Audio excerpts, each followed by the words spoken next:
It is the No Cap Recap, Labor Day special style. All right, all right. And why? Well, it has been a busy week. It's been a really busy week. You know what I'm saying? Yes, it has been. So we had the Tara Simmons event, the second annual Champions of Justice on Thursday, and then I'm trying to recap everything that happened.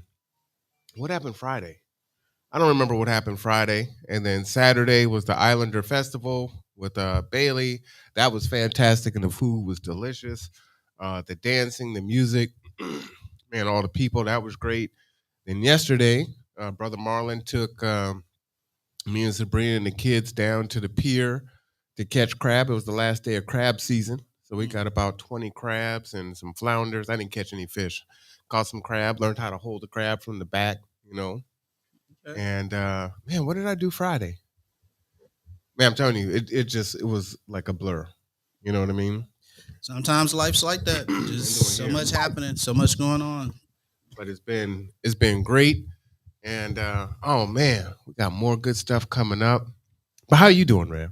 I'm doing well. I'm just gonna take 1 second because I'm gonna take a liberty here because I'm putting this on Anchor as well. So happy Labor Day to everybody. This is our no cap recap of Saturday's sermon.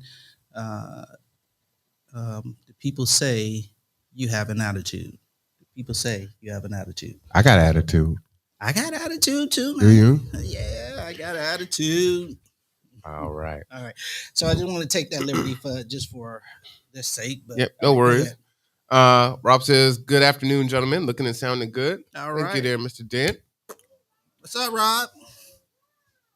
All right. And so as we do during this show, let me go ahead and mute my phone. I don't know who's in front of my house.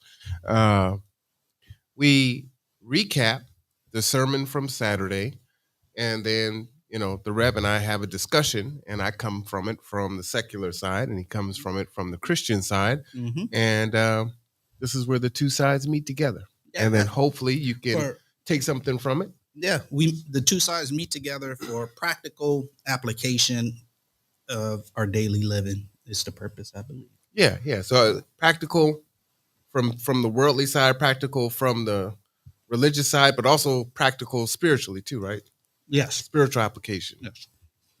I don't much believe in religion myself, but I'll let you have that one. Wait, what? You need to explain that one. Well, I think religion is a man-made construct, in the sense that my Bible says that true religion is to care for the orphans and widows. So, in other words, and that's in the book of James. So, in other words, what James was saying was true religion is, taking care of those less fortunate, those that are in need. In his day and time, those were the most needy and most vulnerable of the population would be widows and orphans. And so when people say religion, I tend to say I'm not very religious because they think in terms of, the church or a denomination or something like that. And, I'm all about, love, peace, and hair grease. Okay. All right. So the verse for today, and we're working out of the New Living Translation. New Living Translation. And the verse is 2 Corinthians 9:15. Mm-hmm. Verse 15 says, "Thank God for this gift, too wonderful for words!" Exclamation point. Amen. So recap your sermon. So it was a pretty short, simple, sweet sermon. And what we discussed what I discussed during the sermon was dealing with our attitudes, towards things. What is our attitude like towards things? For subject's sake, as I said, it was titled, "Do People Say You Have an Attitude?" When we look at Paul's letters that he wrote, the attitude that Paul often reflected was that of gratitude in many ways. We looked at his letter to his son Timothy, where he expressed gratitude and appreciation for Christ having found him worthy to be put into the ministry. A lot of the times, a lot of the letters that we read, we all know Paul was a jailbird, in and out of prison all the time, and a lot of his letters came during those times that he was sitting in prison. But they're filled with optimism and joy and gratitude to God for just everything. And so as we preached, as I preached on Saturday, it was just, to kind of highlight those things to say that we ought to have, that same type of attitude towards life and towards the things that God is doing for us every single day. You know, um, He's constantly giving us days that, you know, wasn't promised to us. We wake up in our right mind. We wake up, able to sit up, and stand up and move, and these are things that not everybody uh, enjoy. And there will be a day that'll come for each of us where we won't rise up for that day. And so the days that we have when we do rise up, God blesses us to see and participate in a new day. We ought to be grateful and have gratitude towards that day. And so that's the I say the short and skinny of it. I mean, it was a little bit more to it, but that's the point. Okay. Well, let me jump in there. When I saw the title, now what was the title? Do you have Uh, attitude? yeah. Do people say you have an attitude? People definitely say I have an attitude. They also say I have an agenda, and so uh, you would hear folks say, oh, I don't like this person or that person. I don't know what their agenda is, and I look at it differently. I'm thinking, if you don't have an agenda, then what's your purpose, right? My agenda is my purpose. I'm on my purpose, and therefore I have an agenda in what it is that I'm doing, right? There's rhyme and reason to my actions, my thoughts, and my behaviors. And first, you have those thoughts, and then you try to translate those thoughts, hopefully, into behaviors, right? And you're going to have negative thoughts that enter your mind. And when I was teaching at the college, and I'm definitely not the first instructor to use um, these tools, but we would ask folks to create a gratitude jar, right? Mm. Um, because I was teaching a lot of non-traditional students, so folks coming out of jail or prison, single mothers, single fathers, folks that were coming back to school from a long absence, folks that hadn't graduated high school like myself. And so it can be very difficult as you're trying to embark on this educational journey in the hopes that you're going to make enough money to provide for yourself and your family on the other side, right? But the opportunity cost of you becoming a student is very stressful, because you could be working 40 hours a week versus being a college student. And so that's very stressful. And so when you're living as the starving student, as they call it, right, you can get down, you can get sad, you can get depressed, you can decide to say, hey, you know what, this is taking too long. I need to be able to go back to work. I've got things I want to do. I may have kids. They got birthday parties. They have all these things that I want to be able to provide for them that either my parents couldn't provide, or I just want to have a better life for them, which is usually what a parent wants to be, right? They always want to provide a better life for their children than they had, even if they had a good upbringing. And so, folks can get lost in the sauce. And it's like, you need to stay present and remember all the blessings that you have. What are you grateful for? Right? Indeed, Uh, indeed. yeah. And so, it can be difficult when you're going through the monotony of day after day, week after week, quarter after quarter. This is going to take 2, 3, 4, 5 years to get this degree. And It's a marathon, not a sprint, as you hear. And so you need to give yourself that gratitude. So put in a bowl and just write something that you're grateful about, right? And fill that bowl up. And then in the morning, you pull something out of it, or in the day when you're not feeling, you're down on yourself, you're feeling kind of low, and pull that up, right?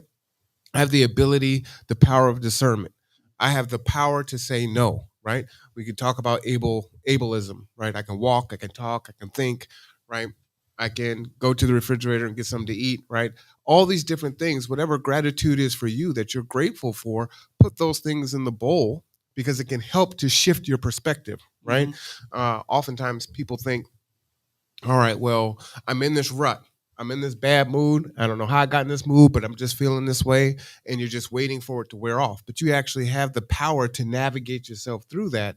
And having that gratitude bowl can be one of those ways. Amen. I want to add in that sometimes we don't realize, and I would say sometimes people don't realize, or they um, suffer momentary lapse of memory or whatever. But it's important to understand just how much of a factor uh, one's attitude plays in their success in life. In various ways. You know, when if you have a negative outlook towards everything, you're going to experience a lot more negativity in life, just because simply you just look at everything in a bad way and as negative. Whereas if you take a more positive outlook towards life and towards situations, even you know less pleasing, I'll say, situations that you don't find as pleasing as others. If you look for the positive in that, and then say, you know what, I'm going to hold on to that, and move forward with a positive attitude, even in the less pleasing circumstances. You can kind of turn your circumstances around.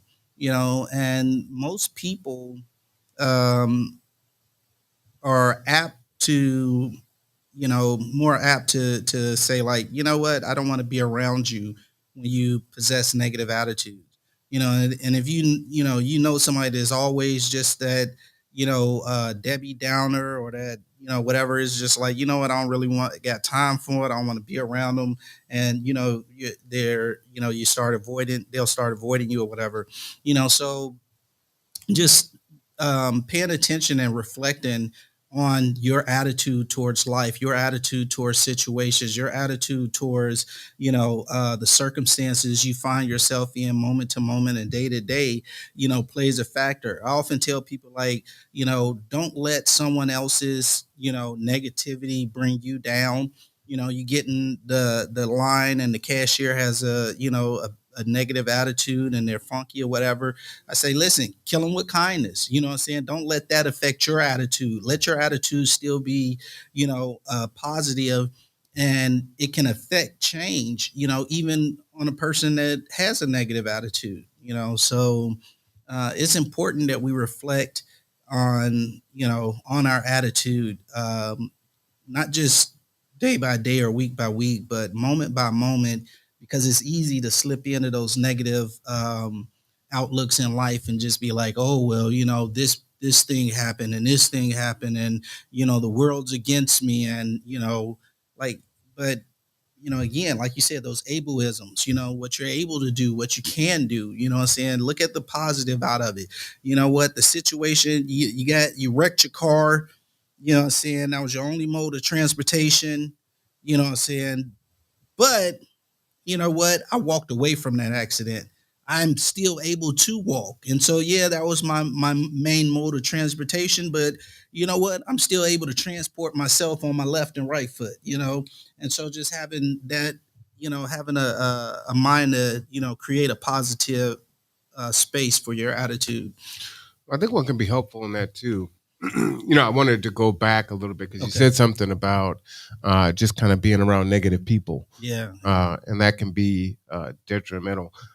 I'm not going to go too far down this rabbit hole, but you know, you need to understand the difference between acquaintances and friends, right? This conversation that I've had with my dad over and over again, Yes, and we yes. think that we use that term so loosely. This is my friend. This is my friend. It's like that person is not your friend. They do not have your best interests at hand, and if you are extending friendship and it's both ways, then sometimes you might actually be around that person when they're not in a positive light, right? They might need you to help them come from that Yeah, space, right? definitely. And there will be they'll have gratitude for the friendship, Yeah. right? And so I just want people to be cognizant of that too. Fair weather friends is a real thing, and that can be very much a concern. So it's like, hey, you're only here when it's good times, and then as soon as it gets bad, you're gone. Just be aware of that, Yeah. because sometimes we can't tell the difference in that, because it's good times and it's all great, and then all of a sudden there's some hard times. Those folks aren't there, and they may say to you, "Well, I just don't have time for negative stuff." Yeah. And it's like, well, wait a minute, we're supposed to be friends. It's a little bit deeper than that. Yeah. So I just wanted to say that. I you're absolutely right on that part. Because even with in what I was saying, we're all gonna hit times those low points in our life. What do you call them? You say where you don't have a high mental. Oh, my emotional intelligence is low. Yeah, yeah, emotional Mhm. intelligence is low. I like how you say that. But we're all gonna kind of go through those moments, and yeah, we need other people. Like you should be more positive than negative. You know what I'm saying? And the people that you keep around you should be more positive than negative, so that when you are going through that negative spot, or somebody else's a friend is going through that negative spot, it's like, okay, I can try and pull you up from it. what I'm what I was mainly talking about is like those people that is like, okay, you just want to be negative. Like Right. I'm trying to like help you, and you just like actively like, yeah, no, you know what I'm saying? Like, because you have those people, and they irritate me. Like you just advocating for negativity for what reason? Like you don't want to be happy, Mhm. and those type of people. That's what I'm saying. Like, stay away from. Yeah, Like, you need to love from a distance. yeah, For because sure. it's like it's poisonous. It can Yeah. be very poisonous. When I give you an example, when I'm teaching in the classroom, and it would be time to, tell them what they needed to do, or they would get the syllabi on the first day. It's like, oh well, this is you're gonna have to do all this stuff, and you hear the groans like, oh man, there's 5 papers, or there's a comprehensive math test, or whatever the case may be, and that's infectious, right? So as soon as a few folks start groaning, then everybody starts groaning, right? But when folks are upbeat, looking at it from the lens of, hey man, this is a great learning opportunity. This is great. This is there's different things in here. That also is infectious too, Yes. and it can be the whole dynamic. If you've ever had to do any kind of group work, and you're in there, and that one person is kind of holding the whole group back, right? You're upset with that member because they're not holding up their end of the group dynamic. They're not doing their part of the assignment. Like you said, they're being a negative Nancy, and Nancy gets a bad rap, and so does Debbie, right? Debbie Downer.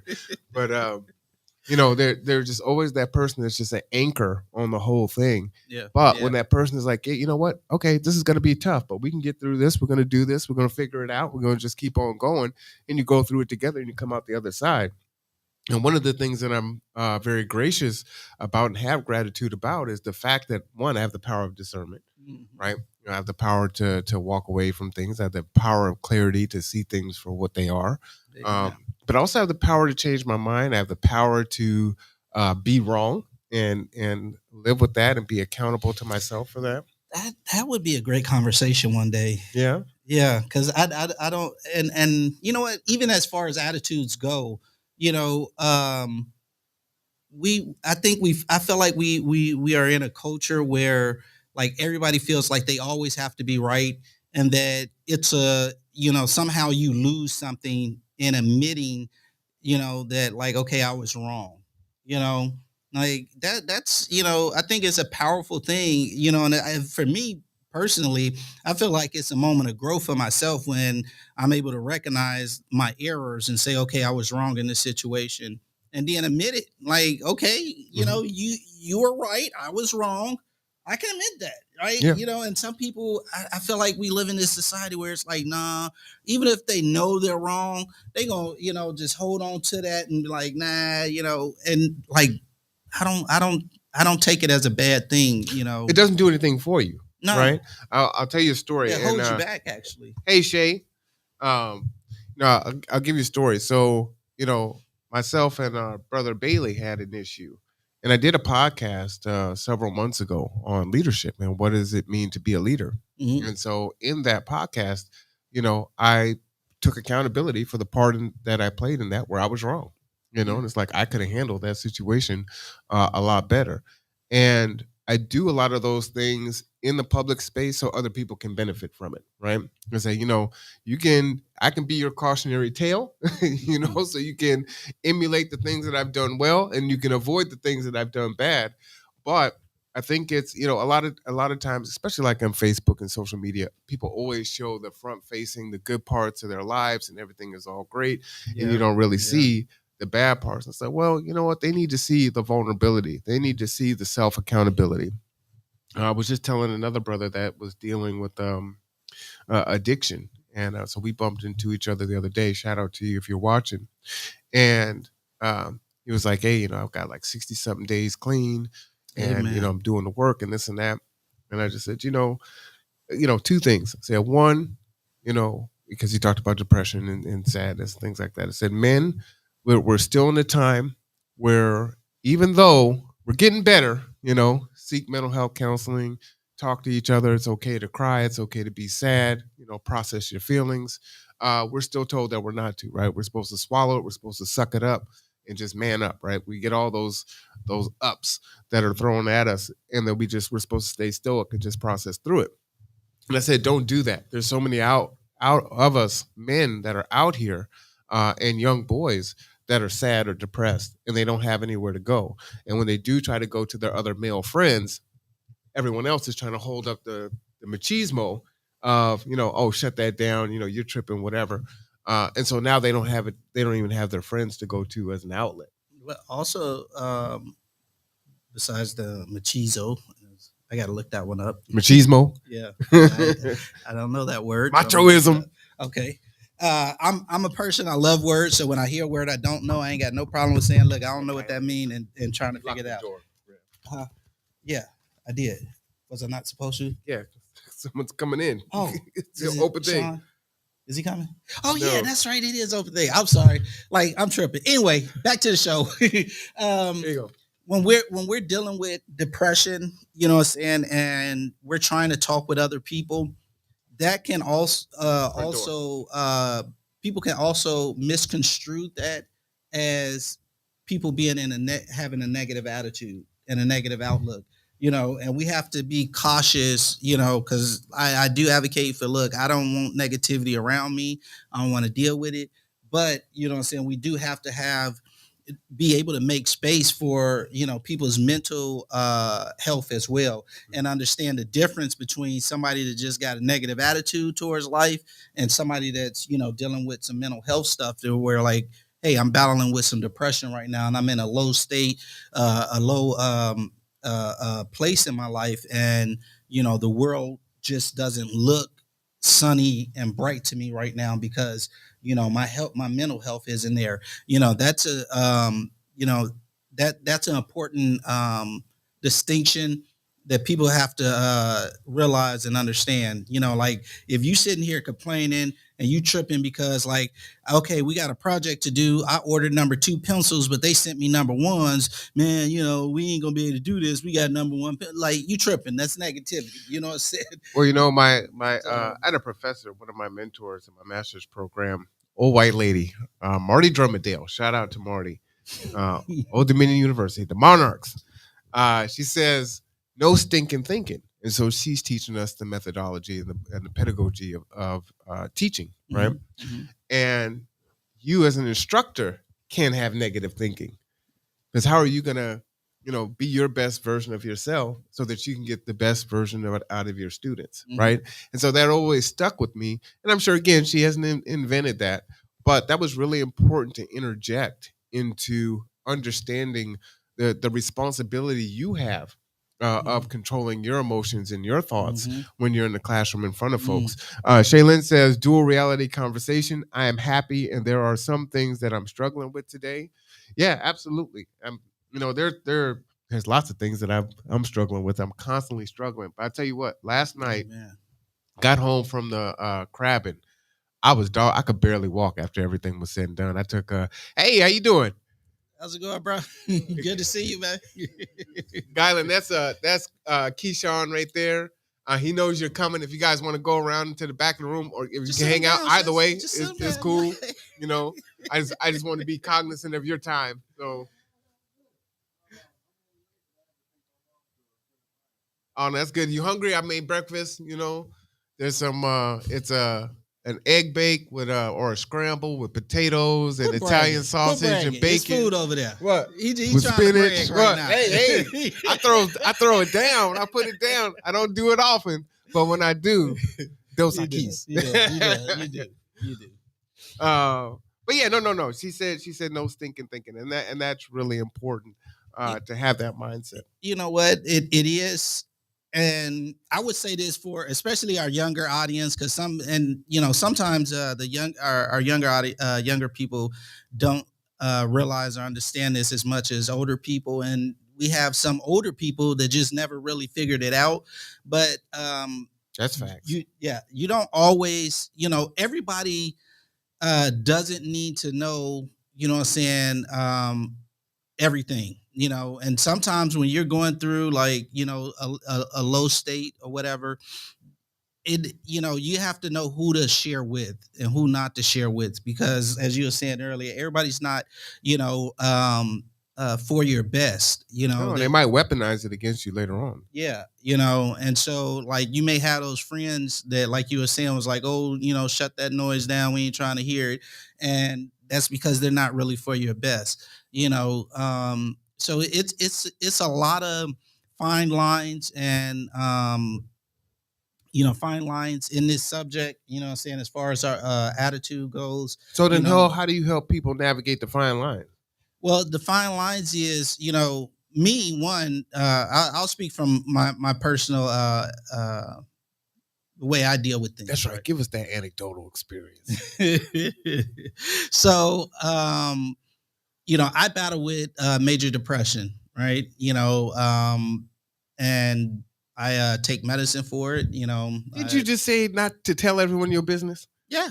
You confuse me, Rep. Go ahead.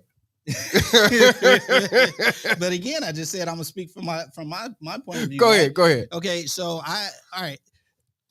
Go ahead. I'm just messing with you. I know you was, but you know what? The audience needs to understand this, right? So I know how to protect myself. I know how to protect my own mental being, and so information that I choose to share, it's not information that anybody can, use against me in a way that I would even care. So if somebody go out and be like, oh yeah, Rev Ellington, he said he battled with major depression. I don't care. Like, this is the world we live in. Depression is a real thing, and we got to bring it out of the closet as being this stigma that, people are ashamed of or feel like they got to hide from and, can't talk about, right? Because it's a real thing. And lives are being lost because of that, so just like, yeah. Now, like on Pacifics, I ain't got nothing to say to you. That ain't none of your business. You know what I'm saying? So understanding what you can share and what you can't share with the whole world is one thing. And then understanding, those people in your life that you can confide in and what I'm saying, trust. That's another thing. And that takes one time. It takes, a little bit of vulnerability and saying, you know what, I'm going to share X, Y, and Z and just see how the person handle it. Don't let it be the worst of the worst, you know what I'm saying, where it's just like going to ruin your life.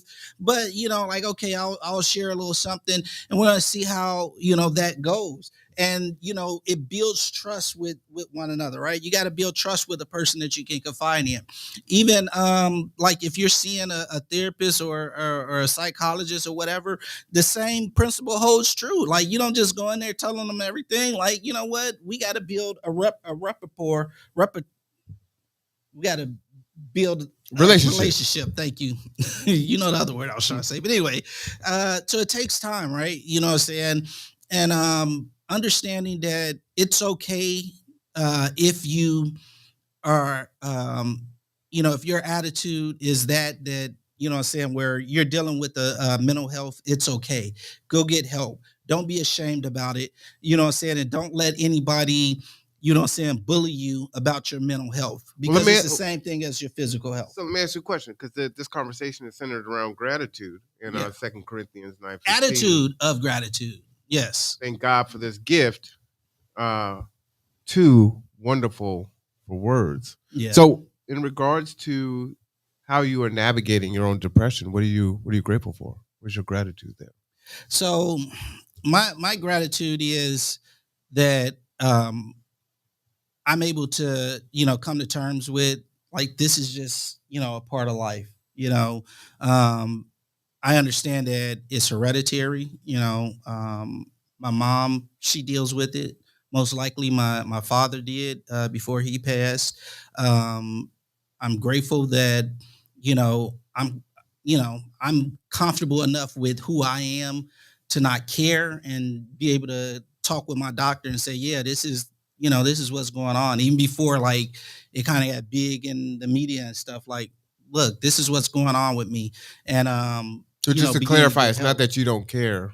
It's that it doesn't, people's judgment, you don't care about. It doesn't. Right. Right. Okay. People's judgment. Yeah. I think little of what other people think of me. My and I ain't got no problem telling people, only person I'm really trying to please is God. And I know if I do the things that please him, then I'm going to be treating people the way that I ought to be treating them. And ultimately they should in turn be happy or satisfied or whatever you want to call it with how I treat them, because I'm not doing anybody wrong, because I'm living based off of how God wants me to live. And so then those people that don't like how I treat them, obviously they got a problem with love, because I tend to treat everybody the same, no matter how nasty they are to me. I'm still a good person to them. So but getting back to the attitude of gratitude part, I feel like, our mental health, our mental state is it's a big part of our attitude. How we perceive the world, how we interact with the world, and so forth. Well, you're speaking on you now. We're talking about what are you grateful for? What's your gratitude in regards? Well, I told you those gratitude parts. Well, then. I'm gonna stop. Then they gotta come back over here. Right, go back over there. Yes, you're right. Like, let me go back. I got some more to say over here. All right, go ahead. So no. I wanted you to talk about that, because sometimes the connection isn't made, right? So you're living with whatever you're going through, and then where's the gratitude that helps you to work through that and process your life as you go through that. And so in that, gratitude is very important.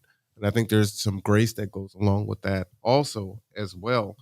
I was telling the same gentleman, because he had someone else that he wants to come back home. And what I told him was, I said, look, I told him the same thing I'm going to tell you. He knows this. All he needs to do is do the work. And if he does the work in the light, then there's nothing that anyone can say to him, because he's worried about the judgment, right? Because he had ascended to this place in the community, and then he had fallen. And now it's like, well, how do I face people again? And I said, well, your shield is you stand back up, because that's what we do. And then you do the work, and you do the work in the light. You don't hide it, right? And be grateful for it. And once you do that, most people aren't willing to do that. They live in shame. They're worried about what other people think about them. Yeah. You're going to stand up and you're going to do the work. Do the work in the light, and that's going to be your shield. There's no one that can say anything to you, and their opinion isn't going to matter. One thing that's really important also is you have to grow to that space. So where the Rev is at in his life right now, you may not be there, right? So where he says, well, I don't really care how people feel. Honestly, we're all human. So we have different levels of what we care about other people thinking about us, right? It's just a human condition. And some of us really care what other people think about us. So Don't put that out there until you have reached a level to where Yeah. you can honestly say, I don't care what people think, right? Yeah. And don't worry Yeah. about the fact that the Rev doesn't care what people think, but you still Yeah. care, right? You're making those gains every day as long as you're working toward it. Amen. As we Amen. wrap up, one thing I want to leave people with is locus of control, right? One of the things that I'm grateful for is that I view the world as there are some things I can't change. I'm probably not going to dunk a basketball. Probably not going to make a spacesuit for me to go up to the Mars or to the moon. It's not gonna happen. But there are so many things that I can control in my life, right? I can control what I eat. I can control if I exercise. I can control my thoughts. I can decide to do what I want to do. And so when I asked folks, I said, are you on the ocean of your life? When the winds blow, do you just get blown to or fro? Or do you have your oars? Do you have your engine? And are you navigating the seas? Or are the seas navigating you? And I choose to navigate the seas and not let life navigate me.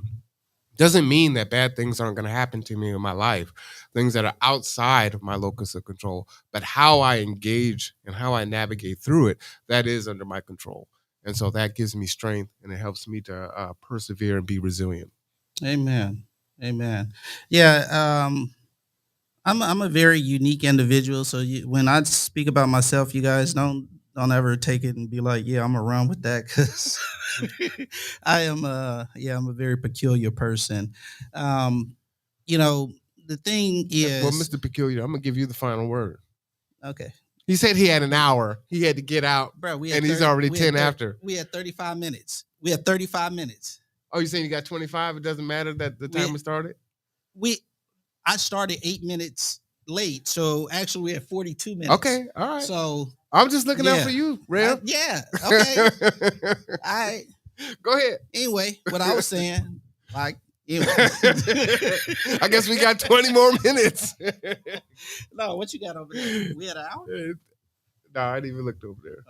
All right, no, but seriously, I was just looking at the time at the top of the hour. Again, you come from a more secular point of view, and I try and come from a spiritual aspect. And I would say this, as most people, who profess to be Christians, when it comes to and speaking to the last thing you was talking about the person, trying to come back from a fall, as Christians, we know that we all have a past. We all um, have done things that we're not so proud of, and we don't want to be judged by those things. So if you're out there and you're professing to be a Christian, you're saying like, yeah, I go to church, I'm a Christian, then you should be able to show some grace and mercy for whatever it is somebody else has have tried to have done in the past, and give space and opportunity for redemption, because we look for the same thing from God every day, day by day. And the Bible says that His grace and mercy is new every day, and so we have to, just like give space for that, and let that person know they're like, yeah, that was yesterday. Today, let's do better, and if we make it to tomorrow, let's try and do even better than we did today. And you go day by day, because ain't no changing yesterday. But we can change the moment. So, well, let's sit in that. So give some folks some tools. If someone has offended you or done something wrong, you're saying have a conversation and then take it day by day.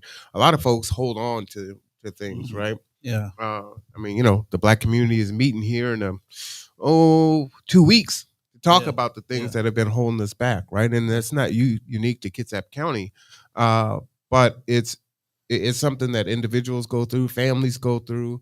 So how can you have that conversation, have that dialogue, work through that situation, and then truly let it go?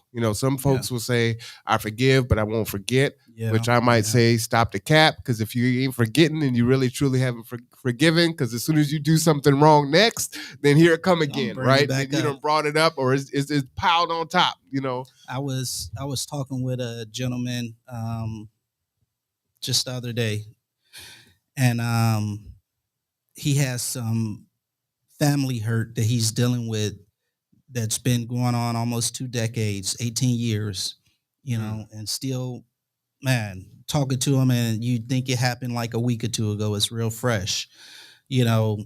And what I was telling him was, when we, one of the things we have to learn to do is that forgiveness part, right?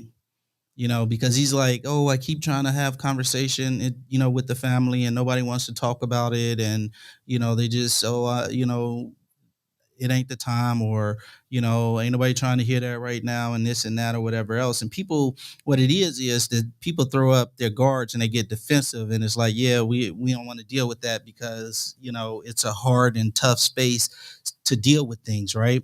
And so what I told him was, if you really want to have this conversation with your family, what you have to do is first forgive them, like truly and honestly in your heart of hearts, forgive them, you know, and then, call them and say, hey, you know what? I don't really want to get into it. I just want to call and let you know that, I've forgiven you for X, Y, and Z. And, I'm saying I love you. And, I'm praying that you're having a good day, and I'm going to let you go now. Right. Just like, That's just yeah, gonna piss him off more sometimes. it Hey, could. you forgive me? Yeah. Like, who you think you are for Well, you you know what? forgive me? I'm gonna tell you. I'm gonna be honest with you and tell you something, right? We all have a conscience, and when we do in this particular situation, right? That I'm speaking of, that I was counseling the person. There's no way when you do wrong, you've done wrong. Now we can put on, airs to the public and be like, oh yeah, I was right and da da da da da. But our conscience is telling us like, yeah, you wrong. You're just trying to convince other people to see it your way so you can justify what you did, or you try to ignore talking about it so you ain't got, you can just keep on saying like, oh, I ain't do nothing wrong or whatever, by not really addressing it. But God puts that in us. He's given us that conscience is gonna nag us, and we're gonna know, like, yeah, I did wrong. You know what I'm saying? And so it doesn't matter whether who you're telling that you wasn't wrong and how much you saying it. In your heart of hearts, you was wrong, right? And so when you've wronged someone, and that person comes to you and say, hey, even though you haven't admitted it or whatever else, I just want to let you know that the situation that happened, I'm past it. I've forgiven you. You know what I'm saying? And like, yeah, I forgive you, and like, I love you. I still love you, and I still want you in my life. What that does is it's gonna begin to yank on that conscience even more, and it's gonna cause that person to come back to you and say, you know what? Thank you, one, for the forgiveness, and then you're gonna start having that conversation about whatever it was, because that person's gonna know. And that's what I told him. I was like, it got to be genuine, because if that forgiveness is genuine, they'll really feel it when you say it to them, and you give them that space of forgiveness to be forgiven. But the thing is, what a lot of people don't understand is, in order to truly give forgiveness, we have to understand and recognize that we are all in need of forgiveness first. Like, until we realize that we all need forgiveness for something, you know what I'm saying? Like, Well, you know, maybe that's the way they can look at it. Is there is somebody that you want forgiveness from, yeah, right? And maybe you can't get it because they're in that same, headspace that you're in, where you won't forgive this person, but you want forgiveness from this person. And so putting yourself in that space, somebody has to go first, yeah, yeah, ultimately. yeah. And you And go ahead. well, in that, you know, a lot of times. So, and I'm gonna go back to this particular situation, right? And I don't know if this to be true or not, because we didn't get into that part. But a lot of times when we have these long going episodes, like I said, this was like almost 2 decades, 18 Mhm. years, right? Sometimes that initial that initial wrong will, like, that's the big thing, right? But because you feel like you've been slighted and wrong, you'll do something in return, you know what I'm saying, that it's like, boom, now this person feels justified in, being angry and not talking, because it's like, okay, well, you did this, even though you started it, and gets to this tick to tat and this back and forth, where now each side feel like, okay, you did this, and that, and oh, well, you did this, and that, because of the initial wrong. So both sides now feel justified in their anger and their separation, and standing with a grudge and all this and that because you didn't said something or did something or whatever else. But again, we all need that forgiveness, and so somebody has to understand that, like, yeah, I'm in need of forgiveness. And the Bible tells us that if we don't forgive our brothers who we see every day, how we expect God to forgive us? You know what I'm saying? How we gonna expect God to give us forgiveness when we can't even forgive one another? You know what I'm saying? For little things, and the stuff we do against God is way worse. So Well, and that's why I'm grateful for the power of discernment, right? So with my gratitude for the power of discernment helps for me not to allow certain folks to get too close to me to where they're going to violate me in a way where I'm really hurt by it. yeah, You know what I'm yeah, saying? yeah, And like I said before, my father, one of those gifts that he gave me is the power and the understanding the difference between friends and acquaintances, right? And not mislabeling folks or having these expectations of people that can't live up to your expectations, and now you're disappointed or you're upset because they did this, that, and the other. So that is one of the things I'm definitely grateful for. yeah. That helps me to navigate that. Like right now, do I have some grudges going on? Oh, I might have one. Yeah, we I have one. talked I about have you and your one that I can grudges. think of. Yeah. Let it. The thing is, as far as gratitude goes, right? All of us that have the opportunity to still forgive or be forgiven should be grateful, because I've I know people where that opportunity is taken away because somebody passes away, you know, and it's like, okay, now that opportunities to forgive or be forgiven is gone, and 18 years is a long time, and especially considering that tomorrow's never guaranteed. We got to take opportunity, as we have it, and say, you know what, today, right now, I'm gonna, forgive. I'm gonna let that pain go, because even if the conversation never takes place, right, and even if y'all never go back and redress, the slights and the hurts and everything else, the forgiveness is such a release, to let go. What I'm saying, is such a release where you're not bound, what I'm saying, to that situation anymore. You're not carrying, like, you've been carrying that around for 18 years. You know what I'm saying? You've been holding on to that and bringing it to the point where, like, you're ready to go in tears because it's still so fresh. You know what I'm saying? Yeah. And so letting that go is just like, so, what I'm saying, it's so powerful. You know what I'm saying? And what it does is, when you forgive that other person, you know what I'm saying, especially while they're still here to receive that forgiveness, really what you're doing is now you putting the ball in their court. Like, look, I'm good. I love you. I think you, it's bigger than that. I think it's bigger than that. I counsel so many people, and folks carry so much baggage on themselves. And when we have these conversations, they have been offended by so many people. There's so many ills that everyone has done them wrong, and there's this situation and that situation. It's like, let go of all those burdens. Why are you holding that? Yeah. And your mindset and your thoughts are filled with what this person did and what that person did. You're not on your purpose, right? But tell them, put that piece of paper on the ground and look down and say, is what I'm doing right now serving my purpose? And that includes your thoughts. Are my thoughts right now serving my purpose? Because if they're not, then I need to start thinking about something else. And I need to start doing something else that matches the thoughts on the place that I'm trying to get to in my life. Yeah. But so you got to let that stuff go. And you know what else it does when you hold on to those things? It affects new relationships. It affects, how big facts. Yeah, how you treat, what I'm saying, new people that come into your life. You're less willing to be vulnerable with them, or I'm guarded. Yeah, what I'm saying. I'm waiting for you to mess up. I know Yeah. he's gonna be just like the other ones.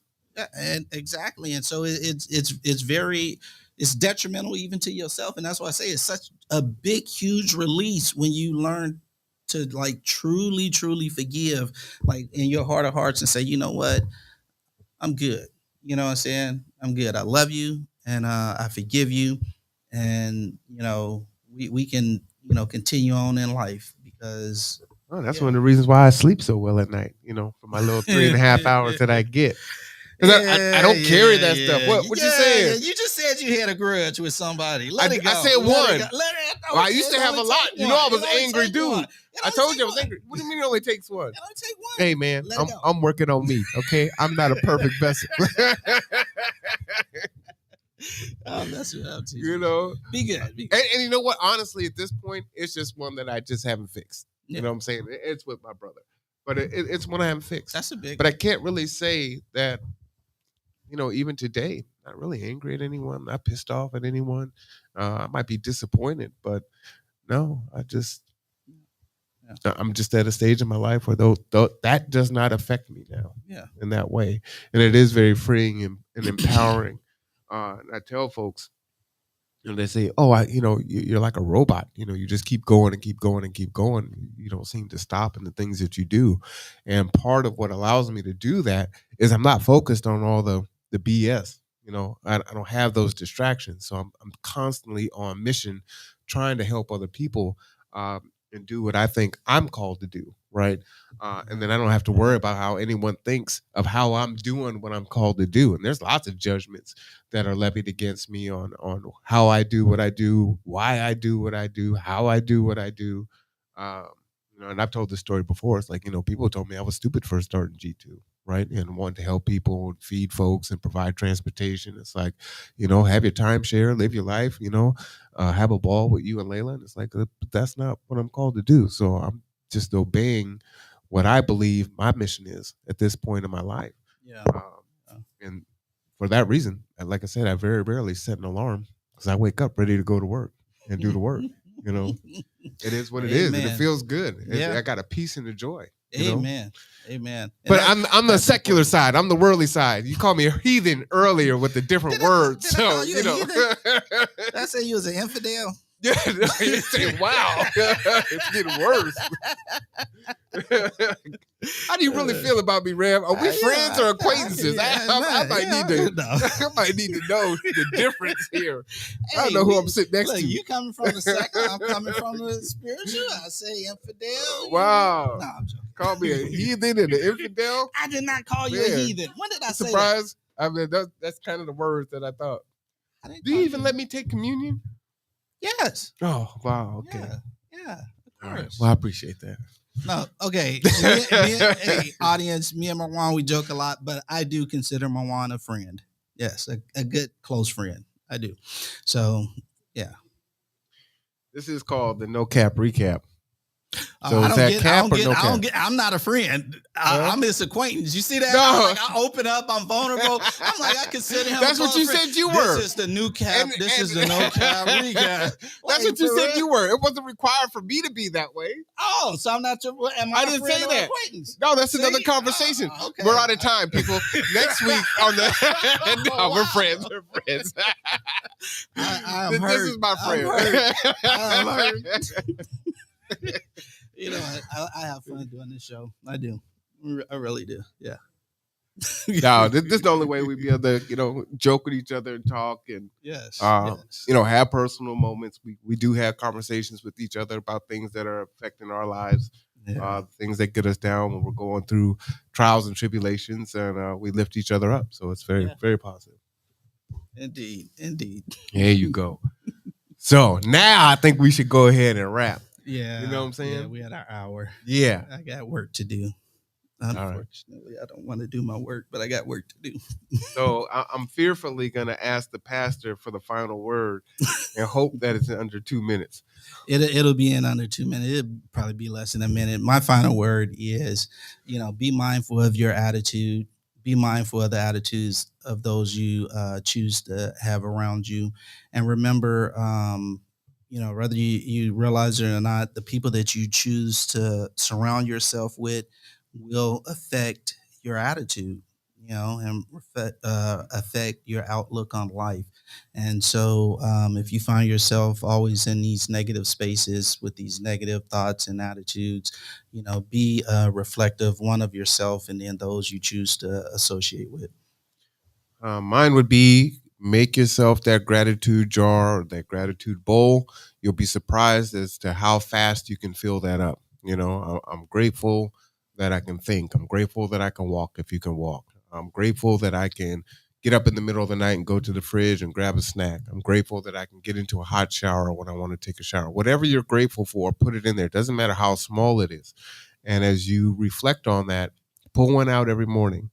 But look back after a month, look back after 2 months, and that jar will be filled of all the things that you're grateful for.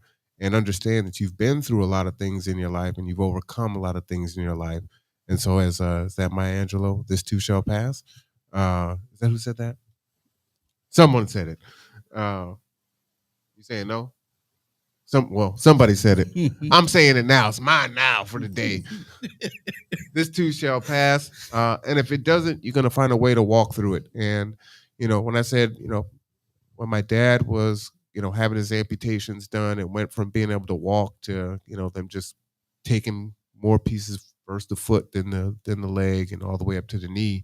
And then to right before he passed, he still had this joy. Even though I would sit there and watch a grown man in tears because he didn't like the pain meds, he didn't like taking those. And he still had this joy that other folks that weren't going through near what he was going through, and was unexplainable. And it was because of his gratitude and his relationship with God that got him through. And I'm definitely still working toward that because, man, that was powerful. Amen. Witness and see. Amen. But that is it. This is the No Cap recap. No. This was the No Cap recap. This was the No Cap recap. We won't be back next Saturday because we have what? We're not doing it next week? No, we have I will be at the NAACP event next Saturday. Monday? Yeah, I think we'll do another Monday if that works for you. That's fine. Okay. Yeah. Just keep me posted. So it's just the end of the summer, so we got a lot going on. And so I'm in a lot of different places. But yes, we will be back next Monday. Do make sure you subscribe, like, and share. The Rev has service on Saturdays at 11. And the address is 4040 Wheaton Way, Suite 203, 98337. And one of the great things that I like about this particular ministry is he really does say, come as you are. So come as you are. Come have some coffee and some water and some graham crackers or whatever else the Rev has here. Fresh donuts. I've been getting fresh donuts. Yeah. I've been stopping at Safeway, getting the dozen. And, Gotcha. Yeah. All right. Well, come on down and fellowship and, just get to know some new people. And with that, we thank you all for tuning. Man, folks are tuning in, coming into the No Cap recap, and we get ready to sign off. So thank you for coming. Go ahead and watch the replay, everyone. I would appreciate you. For Michael Ellington, Pastor Reverend Michael Ellington. That's probably the first time I've said your first name in probably like 4 months. I am Marwan Cameron. This is the Conduit Network with